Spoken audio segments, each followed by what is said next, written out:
Welcome back, everybody. I just asked you to open up your PowerPoint to this called Nature and Development of Humanity.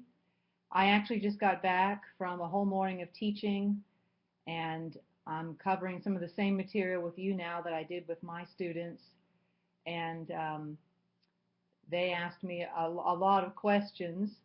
We'll have an opportunity to talk together on Tuesday night via Skype if you have any questions. So as questions emerge, just please feel free to write them down, and we'll definitely talk about them when we can Skype face to face. So what I want to talk about in this session is I want to give you a foundation for why Fowler uses stages in his theory to talk about spiritual development. And really, we're not talking about these in this module, but if you were to look at the theory of Piaget and intellectual development and the theory of Fowler and, Kohlberg and moral development, they all use stages. And there's a reason for that. So if you'll follow me along on the PowerPoint, the first slide there is a scripture, one of the scriptures I really love to talk about when I look at how God has made the cosmos and how he has created us and creation to reflect who he is. And this verse, of course, is out of Psalm 19, 1-4. And it says, "The heavens declare the glory of God, and the sky above proclaims his handiwork. Day to day pours out speech, and night to night reveals knowledge. There is no speech, nor are there words whose voice is not heard. Their voice goes out through all the earth, and their words to the end of the world." And of course, this underscores something that we feel and believe very strongly in YWAM and the University of the Nations, and that is that there is no sacred or secular dichotomy. God has created the cosmos, which is his general revelation of who he is. He has revealed himself through the laws of the universe. He has revealed himself through everything we see in creation. And he has revealed himself in a very special and specific way through the revelation of Jesus Christ, his coming on earth to become fully God, fully human, as well as we have the Holy Spirit and we have the scriptures. That's called special revelation. And in both of those, God has chosen to reveal himself to us in everyday life. So because of that, you can see the next slide here is this chart that I created, which is just a reminder to us that God has chosen to reveal himself through the Word and through creation. And notice I have the word there, metaphysical, above the line, and then underneath that I have epistemology. By metaphysical, what I mean is that God himself, who is the source of all knowledge and all truth, he is infallible. When you look at a metaphysical idea of knowledge, God's knowledge, he knows everything. It is infallible. It is absolute truth. He has the whole picture. Underneath that line, you see where it says humans inquire, and the fact that he has made us to inquire. He has made us curious people. He has made us, designed us to learn, and he gave us minds to be able to do that.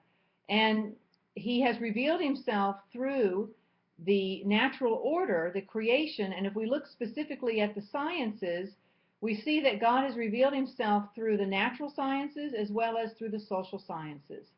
And of course, the natural sciences are the things we tend to think about, such as mathematics, physics, chemistry, biology, astronomy, the physical laws of the universe that hold everything together. But in the social sciences, we also see God's creation. It's more of like the soft side of creation, and that is, people. How do we think? How do we function? What's the anatomy of our soul? What's going on the inside of us? What's our psychological state? How do we relate to other people? What's our social development like? What's our spiritual side like? We look at sociology, the study of groups. We look at anthropology, the study of culture. We look at philosophy. We look at a lot of the social sciences, But many times Christians are very skeptical of the social sciences as if they're in a domain that's untouchable, that we shouldn't really go very close to. But really, as Tom told us in the second module, often we just need to watch the language that we use and the way that we are naming these things. But the social sciences are just another reflection of the creation of God. And of course, as we're inquiring into the universe and we are looking at people and patterns and the ways that people think and how people relate, our epistemology as Christians, how do we know? Our epistemology is informed by revelation as well as by reason. And the way that those two things overlap, and of course, as Tom has taught us so eloquently in the past, that revelation and reason used to be like two sides of a sword, and in the Enlightenment period, they were broken apart. And that part of our calling as Christians is to help bring these two back together. And I say all of this just to remind us that, if you go to the next slide, that psychology and human development are valid because they reflect the study of creation. You can't get any more practical than studying people because there are 7 billion of them on the planet, and we are each a person, and God has made us in his image. We are the amazing imago Dei that Maureen talked about in the second module, about this wonderful balance we are between the dignity given to us because we're made in the image of God, and the dust, the frailty, and the vulnerability of who we are as humans as well. And as we study human growth and development, as you're studying this week, as you've been studying about attachment, and attachment that is normal and attachment that is pathological, and or the lack of attachment, and as you've been investigating family systems and how they impact our discipleship with other people, you're studying psychology, you're studying human nature, you're studying human interactions, you're studying sociology. And so I just want to continue to encourage us not to get freaked out by the study of psychology. It is simply a domain of the social sciences that looks at who we are as human beings and what makes us tick. So if you go to the next slide, I want to introduce to you three main ways that people tend to approach psychology. And I'm sure that you've maybe even referred to some of these things last week in your studies. First of all, there's more of a psychoanalytic approach to humanity, and this is the idea that human behavior is proactive, which means that we act upon our environment based on what's going on inside of us. This is the premise, or this was the premise of Sigmund Freud and his student Carl Jung, and also, to a degree, Erik Erikson. They're looking at what's going on inside of the human psyche. For example, it's the psychoanalysis. Freud talked a lot about the unconscious mind and what's going on in the unconscious.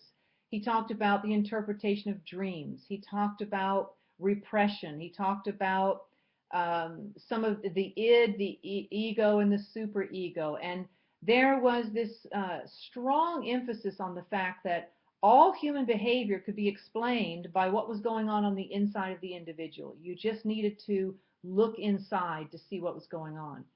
And of course, last week, you have been looking more at the inside. How have your family systems impacted your ability to relate to other people? What kind of attachments have you had? How healthy have they been? How unhealthy have they been? Etc. You have been taking a look on the inside.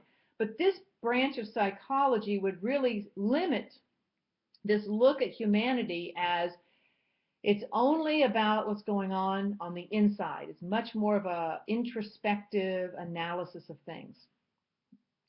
Certainly valid, but not the whole picture. The next slide gives us another snapshot of the way that psychology tends to examine human behavior, and that is the behaviorism movement. And of course, this is the exact opposite. This is the field of psychology that looked at human behavior as reactive. In other words, we only react to the environment around us. Our behavior is totally shaped by the environment. The internal pieces of us are denied.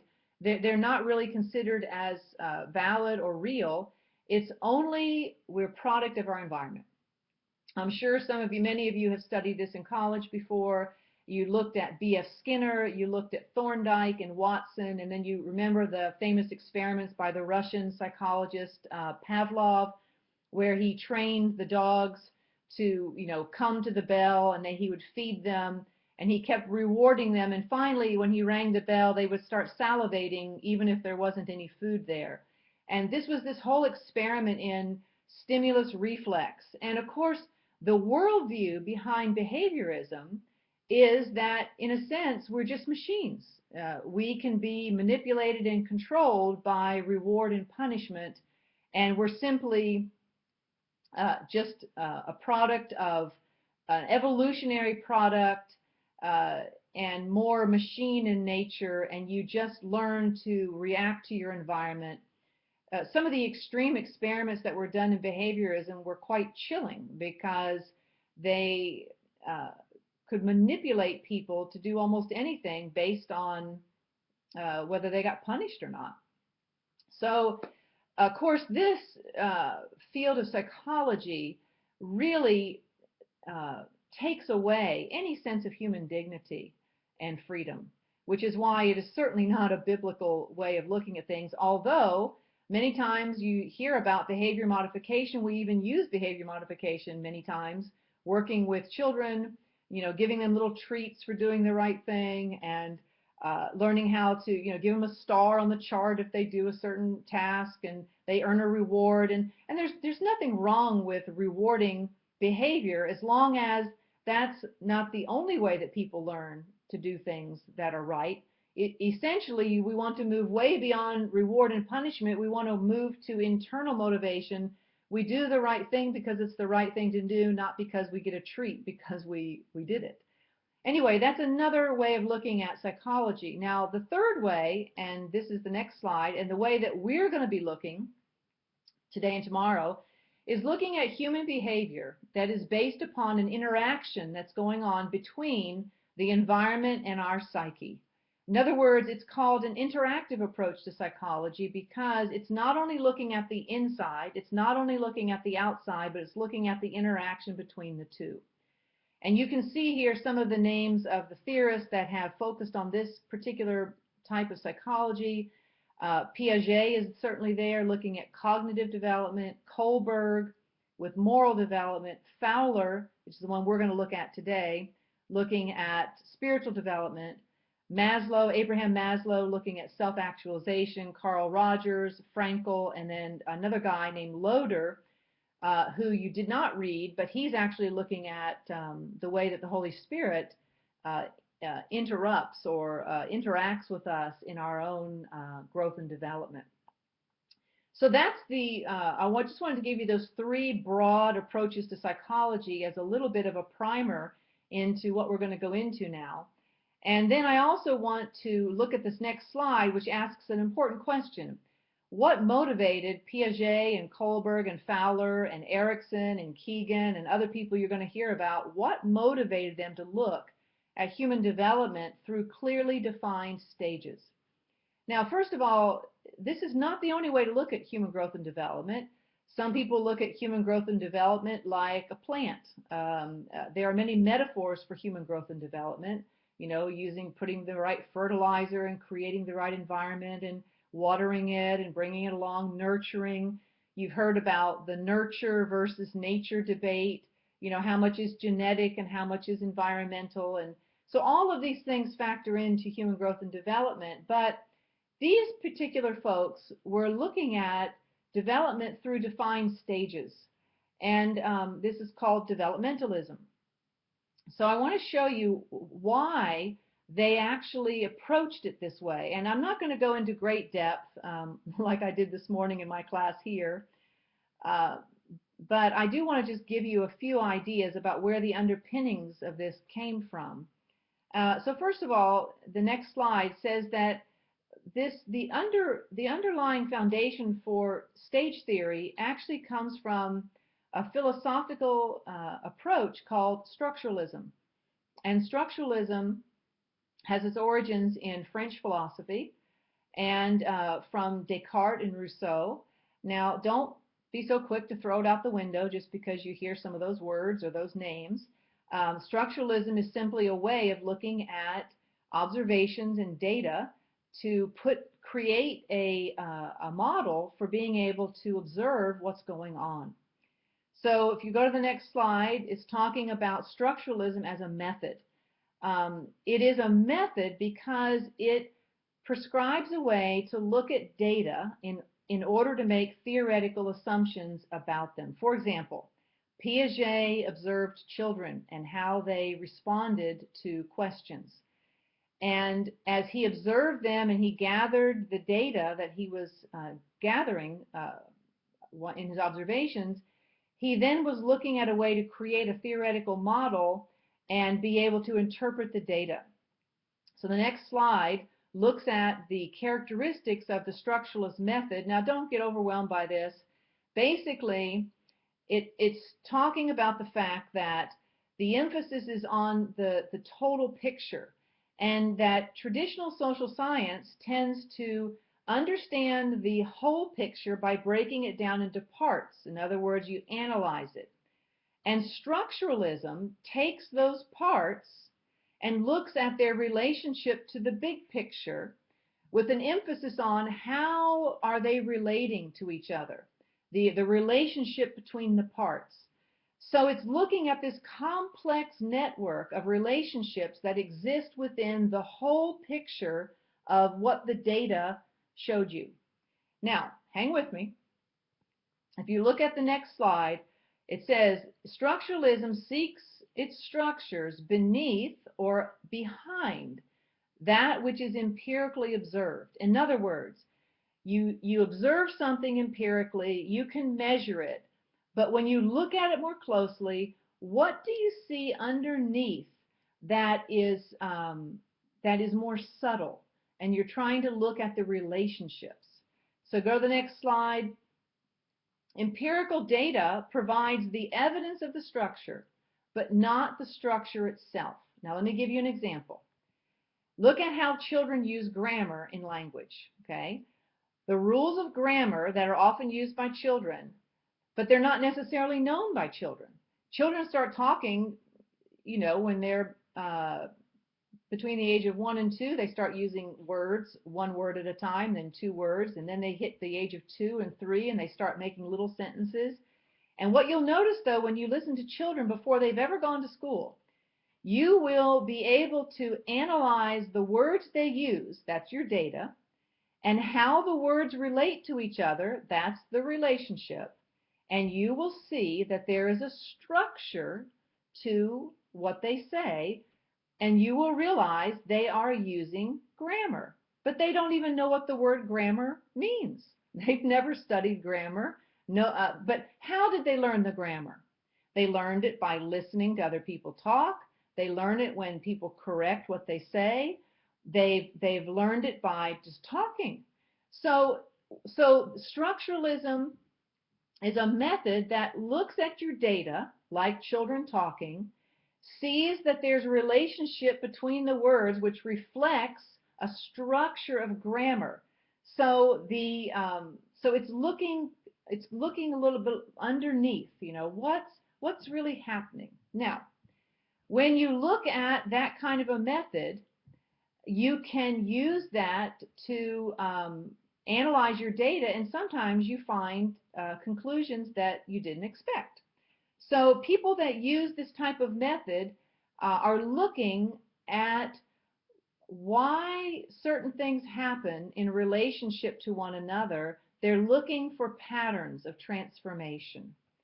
So structuralism is concerned with patterns of transformation. It's not necessarily saying this caused this, but it's actually saying let's look at the interesting network of patterns that's happening. Okay, all of that to say that Structuralism is often used in linguistics. It's used in literature, biblical interpretation. It's used in anthropology, and it's also used in psychology. So, now, having looked at that, I just wanted to give you a little bit of theoretical underpinnings there. We're going to look at 10 assumptions that we make when we look at human growth and development. These are developmental assumptions. All right? So there are 10 of them, and these are the assumptions that you have to realize that these theorists are making when they start looking at these theories that are based on stages. Okay, number one. In essential attributes, human beings are more similar than dissimilar. In other words, we are more alike than unalike, and we can generalize about humankind. Now, of course, what this means is imago Dei. Each person made in the image of God, that we each have a unique genetic DNA, but it's 99.9% the same as the person sitting next to you. So there is a uniqueness, but there is also such similarity.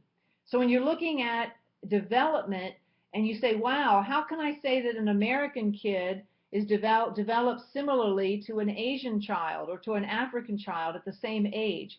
It's because we are more alike than unalike. Certainly culture plays a part, but there is a lot of similarity. Number two, the essence of humanness is carried in genetic structure, and it is in every respect inherent. In other words, it's the opposite of behaviorism. It's not the environment that makes us essentially what we are as humans. It is in the genetic structure. And of course, where did the genetic structure come from? God. He's the one who gave each one of us a unique genetic structure. He's the one who created us and knit us together in our mother's womb. So in developmentalism, there is the assumption that the essence of who we are is reflected in the genetic structure of who we are as humans. Number three, the patterns of human development are in the nature of humankind. We develop in predictable ways. In other words, these patterns of development, they are actually created. I wrote down here, written by the finger of God. It is the imago Dei. It is in the nature of who we are. We're not animals. We're humans. There's a difference. And so there are patterns of human development that we can be looking for regardless of culture. All right, number four. The patterns of development cannot be significantly altered. In other words, it's predetermined that, and they are invariant. Everyone goes through them. You don't get to skip them. If you ever look at a child who grows up in their physical bodies, unless there is a developmental problem that limits development, all children their bodies grow, they learn to walk, they learn to run, they learn to read, they grow in height, they grow in strength. It is simply a pattern of development. Same with cognitive development. Unless there is a problem, like a mental developmental delay or something like a Down syndrome or autism, or in some way that it limits development. And also that these patterns are sequential, that everybody goes through them in the same order. You don't get to skip a stage. You don't go from simply relating to the world with your reflexes and all of a sudden you're reading. Before that, you go through another stage where you're learning your symbols and you're learning letters and numbers and colors and shapes, and there's a progression there. Another assumption is that development can be seen in several interwoven aspects. In our physical bodies, our cognitive, intellectual development, in the affect of our emotions, our social relationships, and also our morality. You'll notice that the spiritual aspect is missing. That's because you can't really look at the spiritual aspect of a person as an aspect. It's more than that. It's the core of who we are. So if you go to the next slide, you will see that the spiritual part of us is the essence of who we are, and therefore we don't look at that as just simply one aspect of development. And of course, because spiritual development is so much more interrelated and complex, Fowler gives one way of looking at spiritual development, but there are many other ways of looking at that as well. Development must be understood holistically. In other words, even though we pull it apart to examine it, we look at the mind and the emotions and the will and the morality and the spirit. You can't really separate them because we are interconnected, interrelated human beings. You can't, if a child is hungry, they don't learn well. If they don't learn well, there are other consequences. It all fits together. All right, the next one. Environment facilitates or represses development. In other words, it does not control the development, but it certainly influences it. And of course, the task of an educator or a disciple maker is someone who creates an environment that's conducive to development. And this is a great question for us. What kind of environment do we need to create in our DTS programs, in our discipleship programs, at your YWAM location, in your ministry? What kind of environment do we need to create that facilitates development and does not repress it? Now, there is no one answer for that. It depends on your ministry context, the culture that you're in, but it is an important question to look at because we certainly don't want our environment to stifle development. The next assumption is that development is a matter of losing limitations. We sometimes call this preformationism, which means all people are complete but limited, and that development is not a matter of adding something to the person, but rather helping them lose a limitation. For example, when a child cannot talk, that's a limitation. They have other ways of communicating. They cry, they may throw something, they reach out and grab. But when they begin to talk, they've lost that limitation and they've entered into a new phase of development where they gain something that allows them to relate to the environment in another whole dimension. So this is just another way of looking at development, is a matter of losing limitations. And then also development can be stalemated by adverse conditions. For example, illness or abuse can stop development. Even what you studied last week, poor attachment, unhealthy attachment can affect development. Our ability to relate to other people, our ability to have intimate relationships can be stalemated by adverse conditions. And so this is important to realize that the environment can either facilitate or it can repress the development of a person. Fulfilling the continuing pattern of development is a requisite for fulfilling humanness. In other words, it's to develop is natural. God made us to develop, and to not develop is pathological. It's God's design for us to develop. I know one of my favorite prayers for people and for myself is, Lord, help me continue to grow in wholeness and freedom on the inside, that I might become all that you intended me to be. And all of us are in that path of development where we're asking the Lord to continue to bring us to greater levels of wholeness in Christ so that we can enjoy all of the fullness of what God intended for us as human beings in our thinking, in our feeling, our affect, our ability to relate to others, to relate to God, our ability to take our place in his kingdom with our giftings and our callings. And so many times our lack of development because of things that are hindering us keeps us from becoming all that God intended for us to be.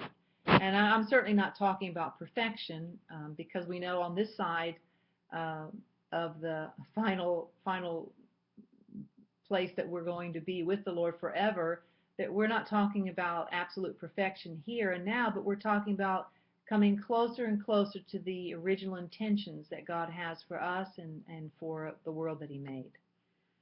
All right.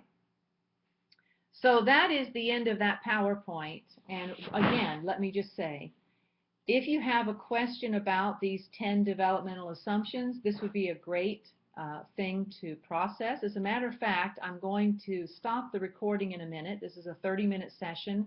I think it's enough for right now. And I'm going to give you, let's just take 10 minutes to just get 10 to 15 minutes just to get into small groups and ask the question, you know, what's your reaction to that? Do you have any particular questions? In your ministry context, in your cultural context, do any of these things cause concern for you? Can you affirm what we've been talking about? How would you add to it? Let's just take about 10-15 minutes and simply discuss what you've heard so far. If you've got questions, please write them down so that we can process them later when we have more of a Skype chat, and also as you have some time this afternoon in small groups to look at these things. So I'm going to sign off on this segment and allow you to process this particular PowerPoint. When we come back, I'd like for you to have your book called Stages of Faith by Fowler, and we will then, and also I've sent a handout of the stages of Fowler, and you could please have those available. And then we'll also get into the PowerPoint related to Fowler and begin to unpack that. All right. God bless you as you go into a little bit of processing in small groups, and I'll be back with you in about 15 minutes. Bless you.